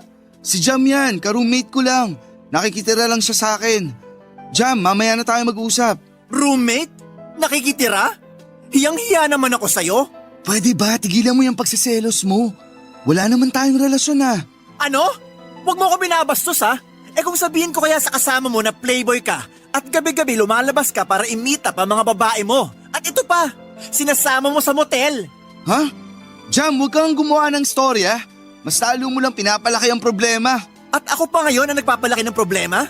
Sino ba dito ang trespassing at nanggulo sa dating tahimik na buhay ko? Di ba ikaw? Nakiusap ka na makikitira ka sa akin para makaipon ka. At ngayon ito pang igaganti mo sa akin? Ang kapal naman ng mukha mo, Rico. Rico, totoo ba ang sinasabi niya? Tama ka na nga, Jam. Kanina ka pa eh. Gumagawa ka na ng storya. Alam ng Panginoon kung sino nagsasabi sa atin ng totoo, Rico.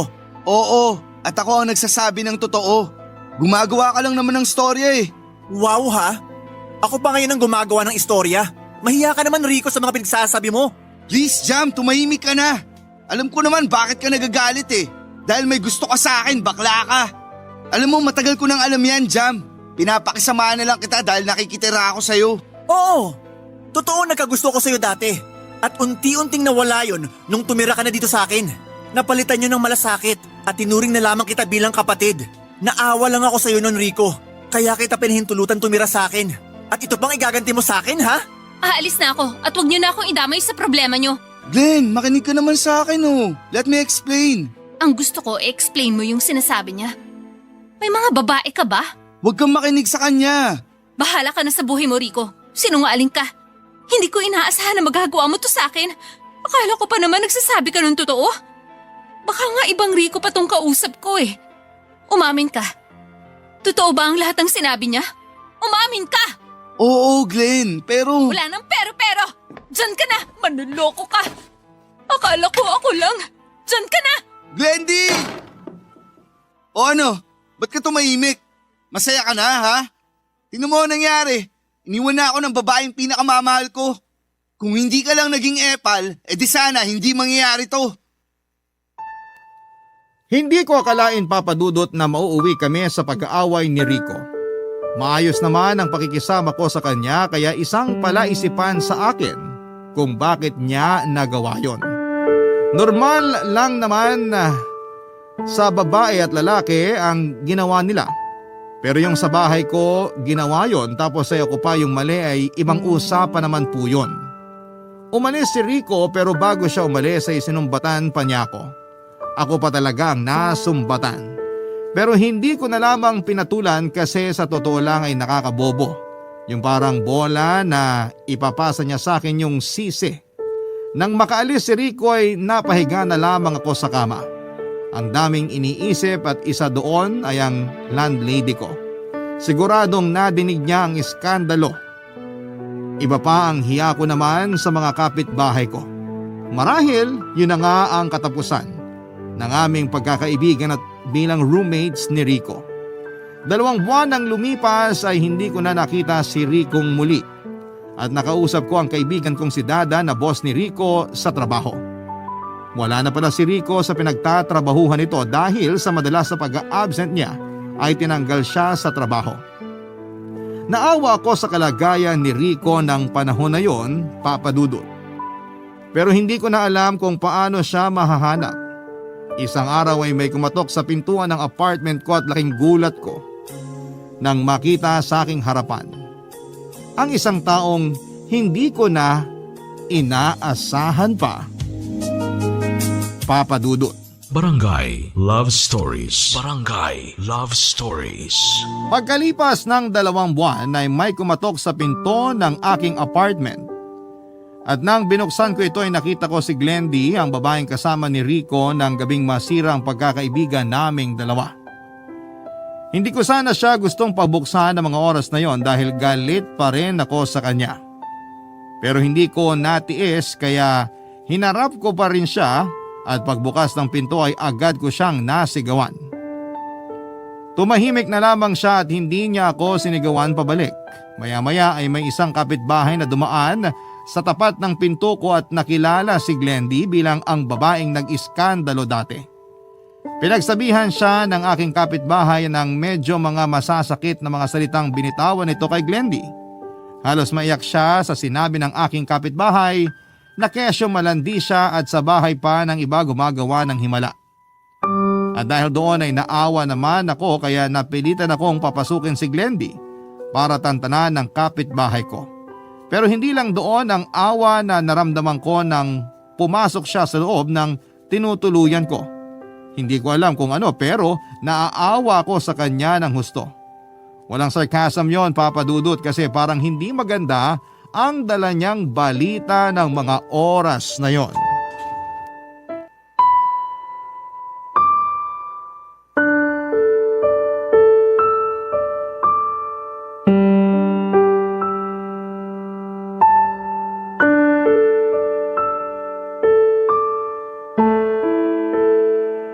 Bakit ba pumunta ka pa dito?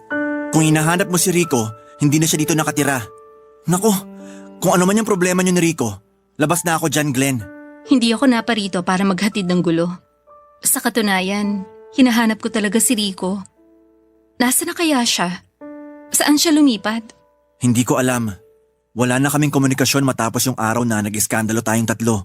Humihingi ako ng tawad sa nangyari noon. Patawarin mo ako sa mga nasabi ko sa iyo noon, ha? Ano pa nga ba? Ang tagal na din naman nun eh. Eh di kalimutan na lang natin. Salamat. Jam? Hindi kasi tayo na ipakilala ng maayos. Oo, Jam nga. At ikaw si Glendy o Glenn. O tawagan nyo lang ni Rico ang Glenn.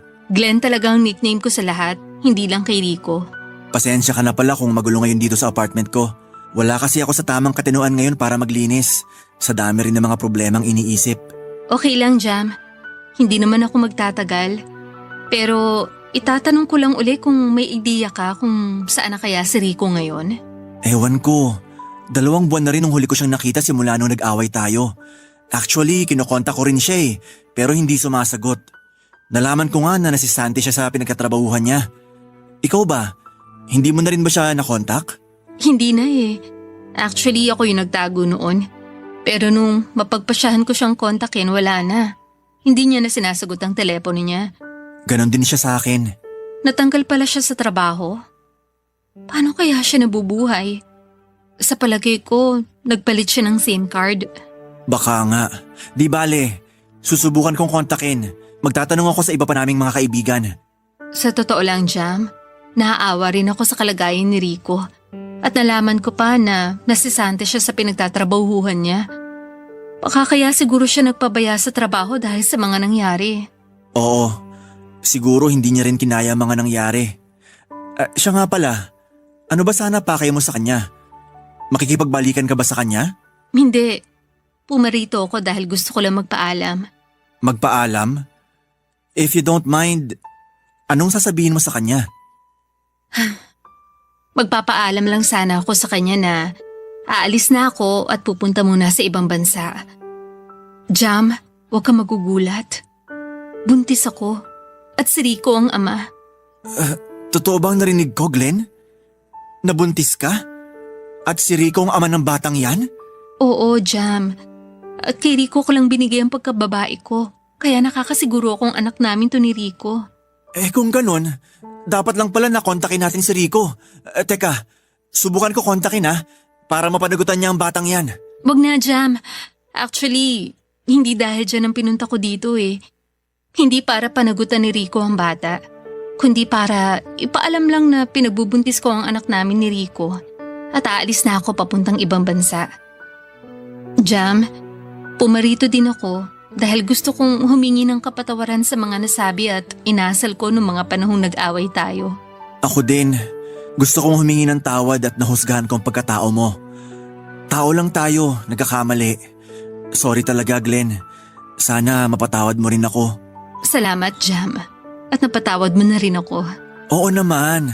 At saka wala ka naman talaga dapat ihingi ng tawad eh. Sa katunayan pa nga, dapat ako talaga masihingi ng patawad dahil sa mga masasakit na nasabi ko sa'yo. Naku, wala yun. Mabuti pa. Kalimutan na lang natin ang nakaraan. Mabuti pa nga. At sana nga, magsilbing leksyon din ang mga nangyari para kay Rico. Sinabi mo pa. Maraming salamat talaga, Jam. Yeah, sure. So, let's be friends na? Mag-iingat ka, Glenn. Salamat, Jam. At kayo rin. Nagulat ako sa mga narinig ko, Papa Dudut. Nang malaman kong buntis si Glenn at si Rico ang ama, hindi ko lubos maisip na aabot sa ganong punto ang mga pangyayari. Kaya agad kong kinontak si Rico upang ipaalam sa kanya na nagkita kami ni Glenn at nag-usap tungkol sa kanyang kalagayan. Hindi talaga ako mapakali sa aking mga nalaman, pero paano ko sasabihin kay Rico kung ayaw niyang magpakita o magparamdam man lamang. Makalipas nga ang 1 taon ay naalala ko ang lumang numero ni Rico, yung dating niyang ginagamit. Walang mawawala kung susubukan kong magbaka sakali. Tinawagan ko ang numero, nag-ring at sinagot ni Rico. Yun pala ang numero na pinarehistro niya bilang kanyang permanenteng gagamitin. Kahit na alam namin ang boses ng isa't isa ay nagulat pa rin kaming dalawa at nagkatanungan kung kami nga ang magkausap ng mga oras na yon. Naghingian kami ng kapatawaran at nagkapatawaran. Nagkumustahan, nagtawanan, nag-catch up kami, Papa Dudut. Nakiusap ako sa kanya na kung pwede ba kaming mag-usap ng harapan. Agad naman siyang pumayag si Rico kaya nag-set kami ng araw at napagkasunduang sa isang pizza house magkita, Papa Dudut.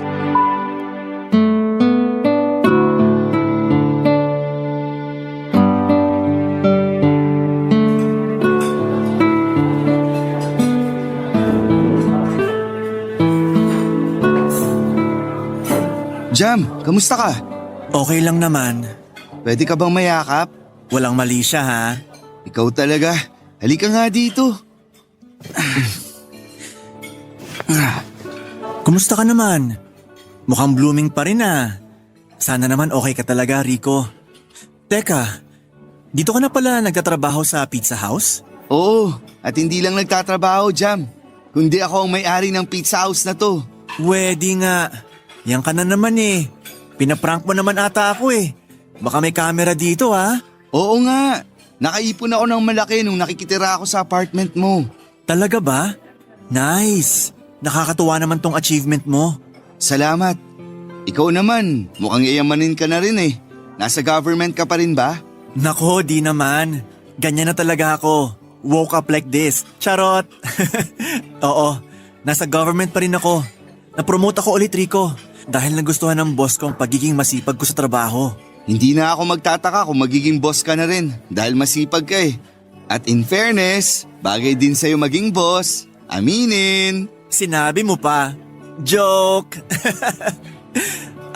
Siya nga pala, Rico. May gustong kumausap sa'yo. Sino? Saglit, tatawagin ko muna.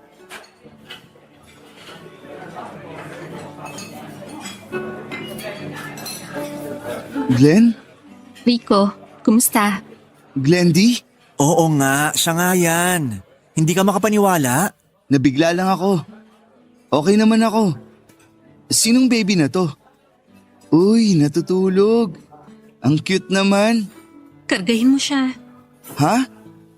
Oh, dahan-dahan. Hindi ako sanay ha. Sino ba tong cute na baby na to? Si Baby Rica. Anak natin. Paano nangyari yun? Di ba nung umalis ka, hindi ka naman buntis? Jam, may alam ka ba dito? Kamakailan ko lang din nalaman. At pinakita ni Glendy sa akin ang resulta ng DNA test. Napatunayan na anak mo si Rica. Paano? Paano niyo ako napa-DNA? Nakakahiyaman, aaminin ko na. Yung brush na ginagamit mo dati na may mga buhok mo, tinago ko. Kaya yun yung binigay ko kay Glendy. At huwag kang mag-alala, hindi kita inoobliga kay Baby Rica. Narito ko para ipaalam sa'yo na ikaw ang ama. Kahit papano, ama ka pa rin ni Rica. Ayoko rin na walang kilalang ama si Rica, kaya minabuti ko na lang na ipaalam sa'yo to para na rin sa kapakanan ng bata. Di ako makapaniwala na magbubunga ang ating pagmamahalan dati, Glenn.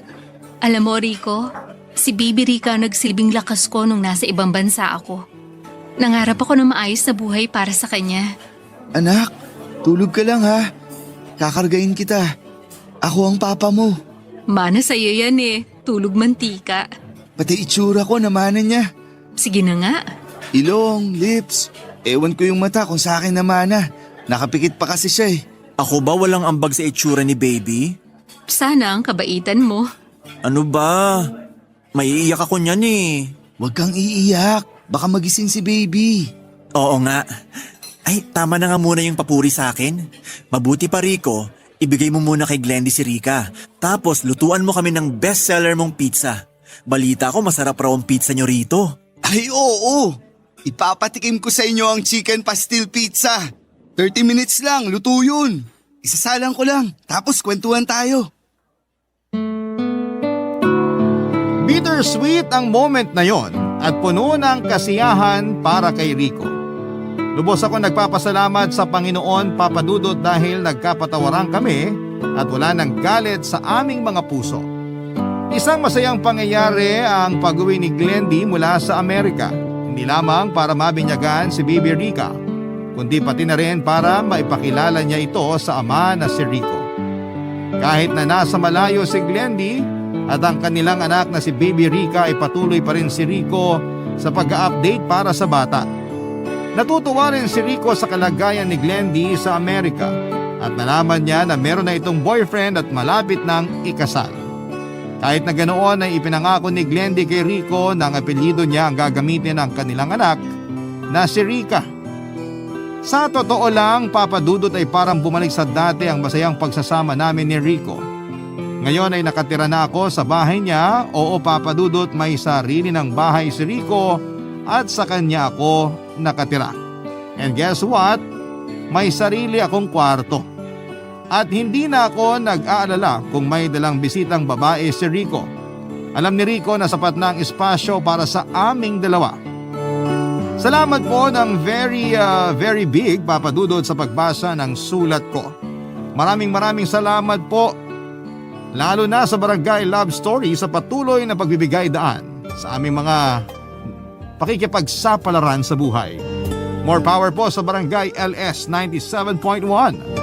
Ang inyong forever kapuso at ka-barangay Jam.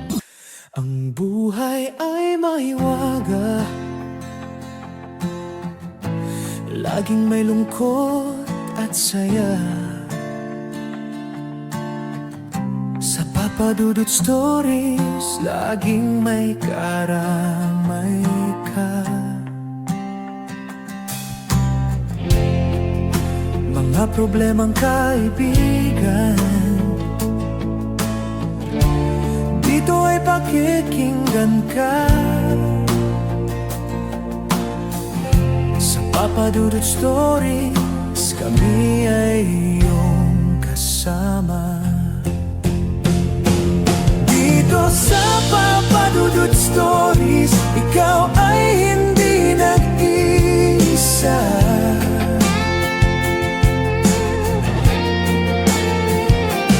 Dito sa Papa Dudut Stories, may nagmamahal sa'yo.